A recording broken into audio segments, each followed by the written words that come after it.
Good morning. Long time no see.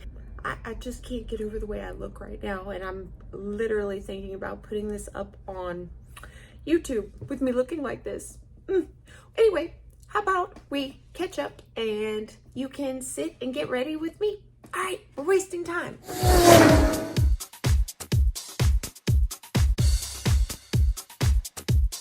Hello, hotties. Welcome to my channel, or welcome back to my channel. I'm Allie Mack, and I am currently a 7th grade math teacher. Now, while you're here, will you please hit the subscribe button, ring the notification bell, so you don't miss any other videos from me. Do it now, please. Please do. I don't have any patience. Do it now. I thought we would sit down and put my makeup on, because, you know, Lord help us, I need it. And I could catch you up on all the wonderful stuff that you have missed. I haven't had coffee yet. I literally have been awake like 5 minutes, so this should be interesting. Have you ever in your life thought you had it all going on and you knew exactly what to do in every situation and there was nothing that would surprise you, like, ever? Yeah, I've never thought that either. I'm actually going to tell you while I get ready, because this is a get ready with me video, how I really am not as awesome as I thought I was. I'm ready when you are. Vaseline is one of my most favorite things in the world since I've become a more mature woman. If you are under the age of, say, 25 or 30 and you have oily skin, don't you dare put Vaseline on your skin. I know I used to break out so badly. Now it's like weird because it's like being all dry. And I don't know which one's worse, breaking out a bunch or just having dry skin. I don't know. The verdict's still out, I guess. I would first like to start off by saying how challenging this school year has been so far. And I know we all want our years to go nice and smooth and all that amazing, way they can go, or if you, well, anyway, but let me give you some encouragement if you're having a challenging school year so far. Look at it like this.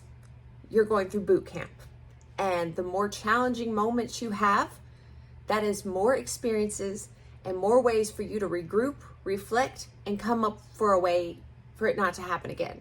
So if you're having trouble, don't panic. It's training. So like anytime a boxer is training for that big match or whatever, you are preparing yourself for your future self to have more strategies and tools in your toolbox for it to be a better year the next year, or whatever. You're giving yourself more experiences.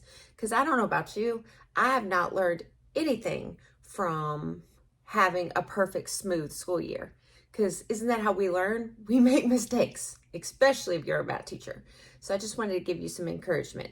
Look at this as your training, and you're about to be in the fight of your life. It might not be today. It might not be tomorrow. It might not be a week from tomorrow. But this training, the struggle, the challenges you're going through, it is preparing you for something greater, that this will make all of that, your future self, much more at ease and much more prepared to handle whatever that future situation chaos is. Okay, I should probably get this stuff off my face. So before this school year started off, I was like, you know what I'm going to do? Because I remember back whenever COVID hit, we started the school year, like whenever we were finally returning back to school, we started the school year with very few children per class. Like there might have been 7 children in our smallest class and maybe 10 in our largest, right? And I remember as the students started trickling back in, I had wished that I had stopped and trained them and redid all the procedures and things, because it was the new kids getting the kids that were already here off task. And the way you were able to be lenient and laid back just didn't work anymore when you had a lot more children. So I thought it would be a good idea to create like training videos.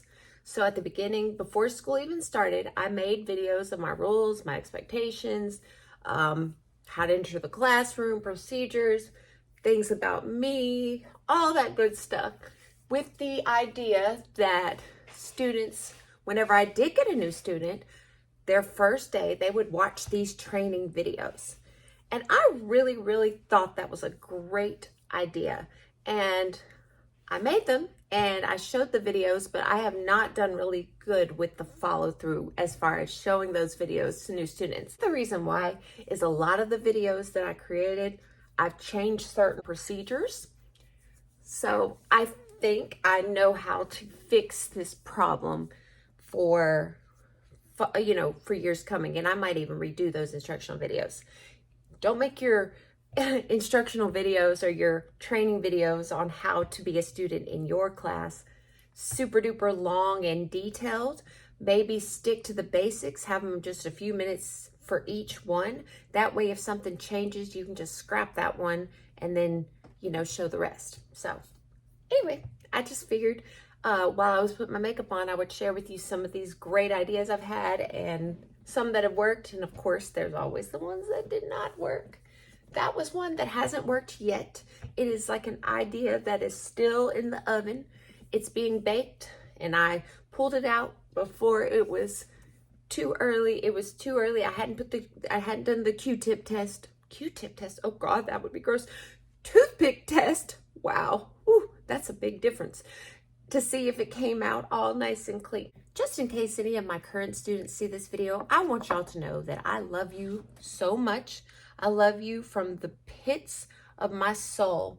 I love you so much. And y'all have taught me so much this year about myself and given me lots of new ideas and strategies to put in my toolbox to make me a better teacher for future generations. But with that said, have you guys ever had a group of students that could not work in centers or independently? And when I say that, I mean, most of the time, whenever you're teaching, you can teach, give them their assignment, and then while they are working on it, you may kind of multitask, like tidy up the room or put a couple words on your bulletin board or write a few lesson notes on the board. And the kids can actually do their work and complete it while you're multitasking, right? This group, I cannot do that with them yet. Now, we're halfway through the year, and they probably will be able to do it by the time it's time for them to go on. You literally have to give them 100% of your attention the entire time. You cannot multitask. So therefore, you don't get your work done. Even if you're like me, and the second that the doors close and the students go off to their electives and you're able to get your work done or your prep, I think they call it prep time at other schools, so you can get your work done before you come home. It is not like that with this group. So basically, in order to not bring a whole bunch of work home, I have been not doing as cute and fun and whatever activities. And it's mostly whole group instruction anyway, because, if they can't really work independently, then, you're standing and staring at them in the face anyway. You might as well be talking to them, right?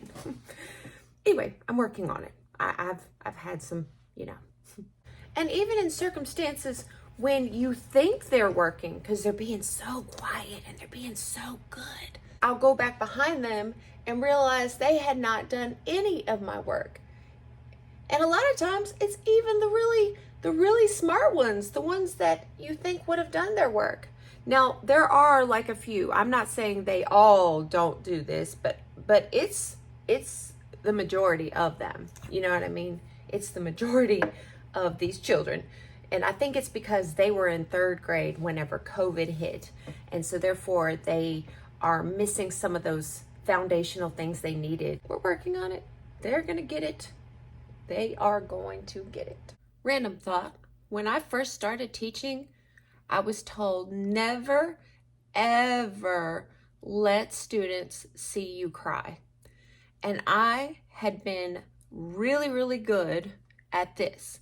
I think I'd only cried in front of my students before this school year 2 times.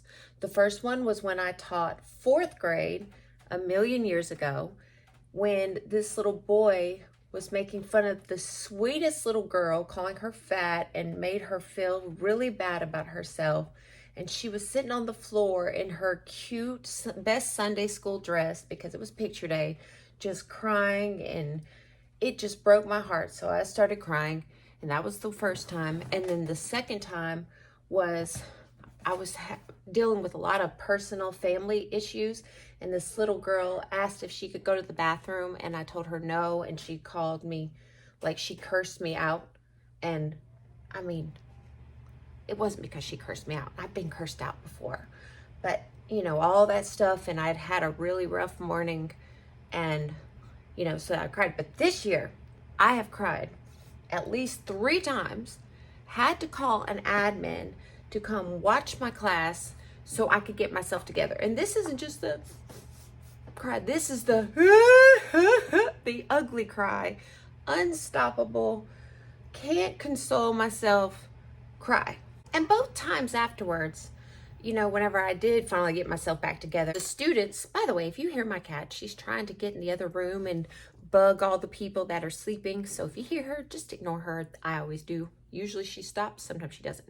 But anyway, all the times that I did cry in front of these students, like, they always like were checking on me. Hey, are you okay? I'm sorry that we made you cry, blah, blah, blah, blah, blah, blah, blah. And like, I think what they did not realize is they themselves were not the ones making me cry. The person making me cry was myself, because in my head, I am like cursing myself out, calling myself every name in the book that's not nice, saying, you dumb this and you stupid that.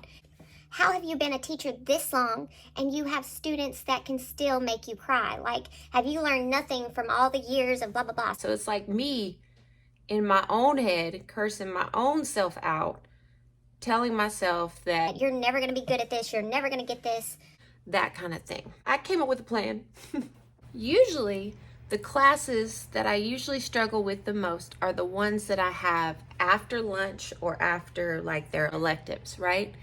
And so I was at a point where I had some really big personalities in my last 2 classes, and it was like they were taking over the entire class. And I have never seen a group of kids that if you sit back and let them talk and you just do this at the front and wait for them to notice that you're sitting there staring at them waiting to start, you know, I've never had a group not realize you're ready to start. But I timed them, and this had gone on a while. This is why I let it go on this long. It was a good like 8-9 minutes when I realized they're not paying attention to me. They're just talking, playing a good old time, this time, whatever, you know, just nothing. And it's like, you'll be in the middle of your lesson and a kid will drop their pencil, and then everyone will turn their focus on that pencil dropping. It's like, and when I say everyone, please know, we're talking about 25% of the kids in the class. It's just that their personalities are so big, they take over the other 75% that are trying to focus and learn. Okay, so just let me throw that out there when I say everyone. I talk in extremes, you know, I just do. I'm sorry. I'm an unreliable narrator right now. I am. So just keep that in mind as we go through with the stories. Anyway, what I was saying is, it's like so many of them are doing everything they can for any excuse not to listen to you and to get us all off track. It's like, that's what I'm dealing with. It's like it's messing, their ADD is messing with my ADD, and we're both all like, oh, what, squirrel? So anyway, classes that I have the most trouble with usually collectively, since I've been a teacher, are the ones that are after lunch. And I noticed that this year was not any better, but it's like you couldn't get any learning done because it was just that extreme. Okay, so what I ended up doing is I used one of these AI programs that wasn't ChatGPT. I get dreamschool.ai and Magic School AI confused with each other. It's AI for teachers. So I will link that down in the description so you don't get confused either. But anyway, I went on there and I decided to write individualized education plans for every student in these last 2 classes. I started there. All right. Then I made everybody a folder. Mine just happened to be purple because those were the only folders I had. And then I went to their iReady and I went to see, based on their last diagnostics, where they were as far as what could they handle for math class. And just remember, I teach 7th grade math, okay? So keep that in mind. And then I went on there and I found something that I knew they all could do, because when I looked at their reading iReady diagnostics scores, I saw that the majority of them were on grade level, and if they weren't, they were not far from it. So I knew that they could learn information at least by reading. It wouldn't be because they couldn't read it as they couldn't do it. So I would find them a grade level assignment that had to do with, that was reading intensive. So they have their assignment that's their level for math. So say they scored on a 5th grade level and it said they needed to start out at place values. I would go print all the lessons for place value from the iReady workbook, because we have the access for it online. And I know there's plenty of amazing sites that you could do this for if you don't have access to iReady, the teaching resources online or whatever. And I put in their folder everybody's individualized plan, whether it be their place value lesson, whether they were on grade level, and I even put in their IEP, and it was of course not official, but it was just stuff I've observed. And I even put goals, things that I wanted to see from them. I was starting to feel really bad for students that, weren't causing the disruptions. And then it's like, oh my gosh, this poor baby, if their parents came up here and was like, why is my child failing? They can't learn in this class. I'd be like, you're absolutely right. They can't learn in this class. So I felt really bad for them. And I was just like, well, at least this way they can still learn and practice where iReady says they should be mathematically, and they can work through these lessons from the workbook. And the idea was that they could work on the grade level assignment that was reading intensive, and then if it got to where it wasn't reading intensive, where it was actually practice problems and they didn't know what to do, they could work on the assignment that was on their level, their skill level, while they waited for me to come over there and help them. Because with this system, I called it the purple folder system or whatever. I don't remember what I called it. That's bad. It was, it was last year, 2023. When they're working independently, they have a lot of questions, especially on a new skill that they haven't learned yet. So it's like, oh gosh, Cookie, why are you putting your butt in the camera's face? Why are you doing it? No. Can you go away now? Are we done? Cookie Monsters, I love you. I started this whole little implementation and did this. I told them, I need you to pretend like you and me are the only people in the room. I don't want you making eye contact with anybody. I don't want you talking to anybody. As far as you're concerned, you and I are the only people in the room. Because what was happening is they would not let me talk. And if I did get to talk, I would be like, and blah, blah, blah, blah, blah, like super fast so I could get my last sentence out before one of them could jump in and interrupt me. Because you know how it is with math. They have to see it all nice and flowing and in order and sequence. Like, you can't have a million breaks in between or else you lose them and you have to start all over. So I basically was like, listen, if I'm not able to talk, you're not going to be able to talk either. So if you're not going to let me talk and do my part, nobody's talking. So I did the purple folder treatment to my last 2 classes. So that way they could actually, the ones that were sitting there wanting to learn could actually attempt to learn something for my class instead of leaving with nothing. And so class time was actually a break for me. I would sit on my desk and I would correct kids, giving out the consequences, following my discipline ladder. And it was actually really nice for the first time in I don't know how long. But the part that took the longest is when I would take home all these purple folders and I would look through and see everything they had completed. And I would give them a grade.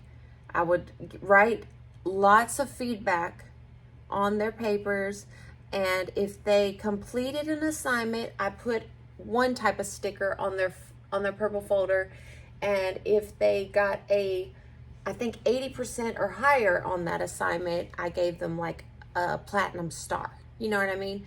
And then when I gave it back to them the next day, they saw all the feedback and all the thises and that's, so they were able to see that I was looking at them, I was grading them, and I gave them feedback. And the ones that were really trying to learn would go with the feedback, and they would really try to correct and make everything better. But you know what I found out? A lot of those sweet little darlings that were super quiet during class, and I just thought, oh, they're not going to get to learn anything because all these big personalities are taking over the class. You know what I realized? Many of those kids had stuff they could do based on all the data I had. They were capable of doing what I had for them. They just weren't. They were hiding behind the loud ones. So that was a really big eye-opener for me, and I was able to have those conversations with those kids. I did this basically for the month of December. I did it for about 3 weeks for the one class that made me cry twice, and about 2 weeks for the class after that. And like I said, I was able to really learn a lot more about my students that I would have never learned had I gone on about it the way that I had been. I had told them that I'm not going to teach you until next year, meaning January. I was kicking myself because I had another bad day with my students on Wednesday. Yeah.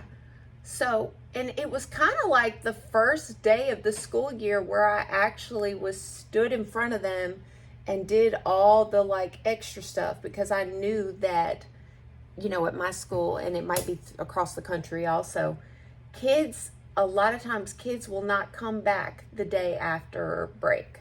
And a lot of times they won't come back 2 days after break. But I always do I-Ready, like math I-Ready, on Tuesdays. So on Monday, basically they did math prodigy, a review skill that I knew they were struggling with. And then the next day they did I-Ready. And then on Wednesday, I was teaching them the new skill. And then, like I said, that's when I realized with the one class that some of them had not learned anything. I also want to add that the kids I'm talking about are such good, sweet kids to their souls. They just really struggle with impulse control. And I do too. So I'm not criticizing them.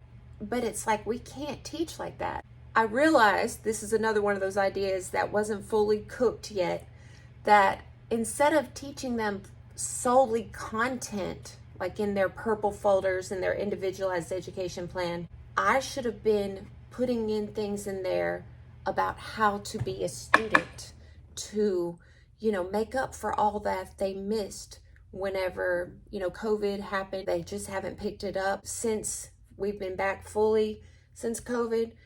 So, that's another idea that's still in the oven, and I'm going to have to actually teach these kids how to be students. And not all of them. Most of them learned their lesson, but the others, I really don't think they can help it. And maybe it's just a lack of, they don't know how to do what I want them to do. I keep threatening to put them back on the purple folder treatment. Anyone that knows me knows that I hate and don't agree with punishing the whole class unless it's a big deal situation and you don't know who it was. Now, and that's only when it's a big deal. I usually just take that L. I usually don't punish the whole class, and I'm not going to punish the whole class again. But before, it was just like, how you some will start to act up and then others will act up. And then it was like, you started with only like 2 disruptive students, and then it became 5, and then it became 7, and now almost everybody is disruptive because, they realize that behavior is accepted. I'm going to just have a little section in the room, and the kids that aren't ready to come out of the oven, they're still preheating, they're not sure how to be a student in my class yet, I'll let them bake a little bit longer with their purple folders while I teach the rest of the students. I got my war paint on. We have been promoting careers in colleges at my school this week, It was put on by our ICT department. They've done a really good job. And I know the other day we got to dress up as the career or job that we wanted when we first ever thought of working. You know, like little girl you or little boy you, what do you want to be when you grow up? You know, that one. And mine was a fashion designer. You can see why I'm not a fashion designer. You know, my big sister, it would have been fun to go as what she wanted to go as for her first career choice. She told my mom she wanted to be a white kitty cat. That would have been a fun costume. One of the ladies that has been encouraging us to get our doors decorated and decorate our hall and all that other stuff, she's like my school mama. And I'm telling you, it has been a really awesome event. Like whenever you walk to lunch, you'll see what do you want to be when you grow up, and it's like QR codes where they can scan the one they want to be. Lawyer, doctor, mechanic, artist, you know, videographer, all that other good stuff. And then today, they're having a kickoff, like a tailgate party at the end of the day to kind of kick off this whole promoting colleges and higher education. Now, if you happen to be a kid and you're watching this and you don't think school is for you, school is not for everyone. I know that when I grew up, college was just that thing, like you're going to college. Like that's not even an option. And you know, I used to think that that was true, and times they are changing, especially after COVID, and we realize how essential our essential workers are, right? And so we need people to fix our cars, and we need people to, like carpenters, we need those kind of professions. Not only that, whenever I was in middle school, we all had to take shop, and I remember we made a toy car. And I remember having the most fun building that toy car. We cut out the wood, we made the wheels, we sanded it, we bent the metal and formed this just cute little toy car. And I mean, going and doing like these higher, like lawyer and those kind of jobs that require a college degree aren't for everybody. But anyway, the kids have really enjoyed it. I know that one of the teachers dressed up as a basketball coach. I was like, hey, wouldn't that have been fun if I would have took this as the opportunity to wear pajamas to school?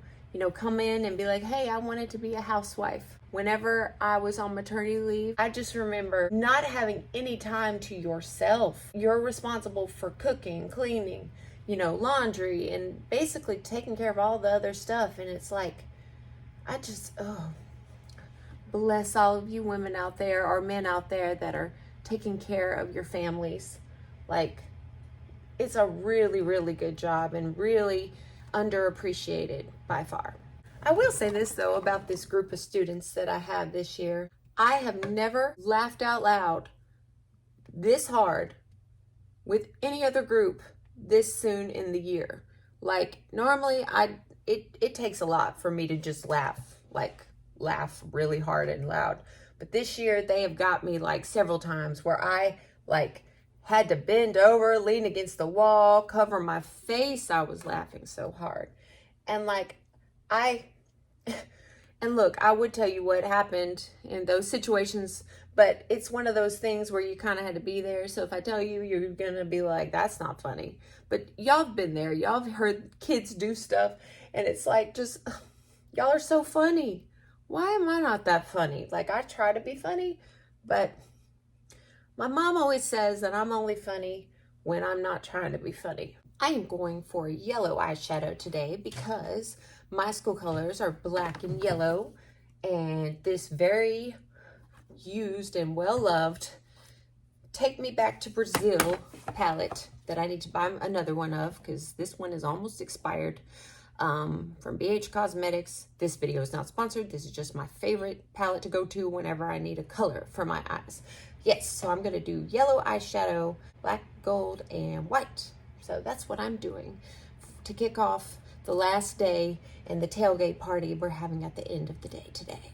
Oh, I made a vocabulary activity that I thought was very clever, because I have noticed the last few years that I've been teaching that kids have been really struggling with vocabulary.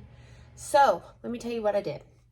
I created a two-dimensional obstacle course. Think of old school Mario with the side scrollers. So I drew an obstacle course to scale, and then I created what I call little champions, which are kind of like paper dolls, to scale of this obstacle course that I made. I also kept in mind, the vocabulary words. What the kids are going to do at this vocabulary center is going to take their little champion and kind of walk it through their little obstacle course mat, because it's 2D. Maybe one day I'll get creative and get ambitious and make a 3-dimensional obstacle course. But anyway, the kids are going to use however many vocabulary words I tell them to describe how to get through the obstacle course. So we're doing geometry, and our skill right now is on cross sections. It's also known as a plane section, and all it basically is if you cut a 3-dimensional shape, what is the 2-dimensional shape that you will get from cutting the 3-dimensional shape? And you guys, if you still aren't with me because you're not a math teacher and you just, whatever, because I didn't know this was even a thing until, I had to teach it. You've seen this. Kind of like if you slice your little stick of butter and you slice the butter, that little square that you got is a cross section. Or if you slice some watermelon, the shape you get when you slice that watermelon, that is a cross section. This can be very useful in careers. If an architect wants to show the interior of the house, it's kind of like the old school Barbie, or maybe not even old school, Barbie doll houses, where it's like you have the front of the house, and then when you turn it around, you can see inside all the rooms because the back wall is gone. So you can make a cross section that looks like that. Maybe a diagram of a person's foot to see if you had surgery, what all you did not need to cut, or whatever. So my point in telling you all that, my students have to know what does parallel to the base mean, what's perpendicular to the base. So one of the things in their obstacle course was where they had to climb through a square pyramid. And so I'm hoping they will be, it'll be crawl parallel to the base through the pyramid and get to the other side when they're describing. So you could actually use this idea with a bunch of different vocabulary words, and not necessarily obstacle courses, but maybe some other kind of simulation. I'm going to link in the description where you can buy the one I'm talking about in my Teachers Pay Teacher store. I think it's only $3. I always get a little nervous about wearing yellow eyeshadow, because sometimes when I put it on, I'll think, oh, it's so beautiful. It's like the sunshine. But then when I see myself out and about, it almost looks like I'm sick. So I'm going to try to give the essence of the beautiful sunset, happy yellow color. To not look completely washed out, I need some mascara. Being a teacher, it's a lot of hard work. And this last school year took everything out of me. I gave every piece of me to my job. That was starting to affect family life. If I didn't even have time for the people I love the most. I will say this though, what I did last year worked. 92% growth. They tell me it was the most growth in the entire district. Now, I cannot take all the credit for that because I work with a team of teachers that are amazing. We all support each other. And not only that, we had people from district office. One of the main ones is the nice lady I call the math queen. She was in our rooms often, and she was giving us tips and strategies and, ideas that I had never even thought of. So basically, it was a village. It took a village. And anyway, I was really proud of that, but I can't take all the credit, obviously, because it was a team effort.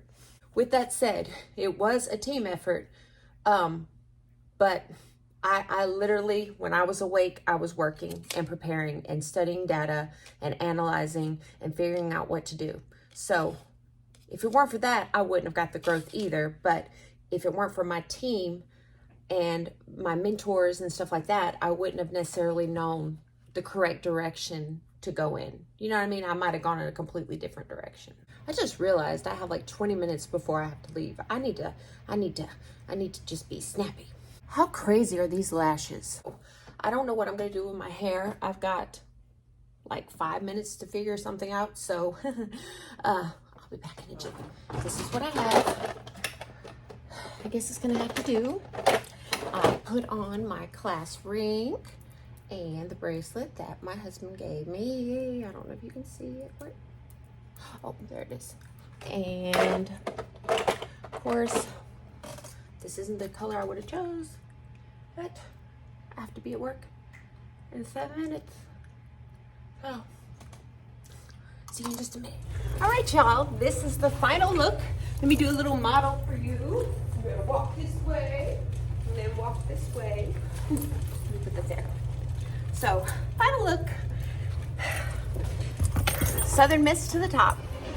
As you can see, I changed the look because my hair kept sticking out every which way. So I showed you the look earlier. This is the look, and I like it so much better. Why can't we wear hats at school? All right, you guys, that is it for this video. If you found it helpful, informative, or even entertaining, please like, share, and subscribe. Comment below what is the first career choice that you wanted to pursue, or leave me an emoji of whatever that is. And have you subscribed yet? Please. I know I don't upload as much as I used to, but it's always nice to have people watching whenever I do upload. And as always, you all have the best day ever, and I will see you in my next video. Goodbye.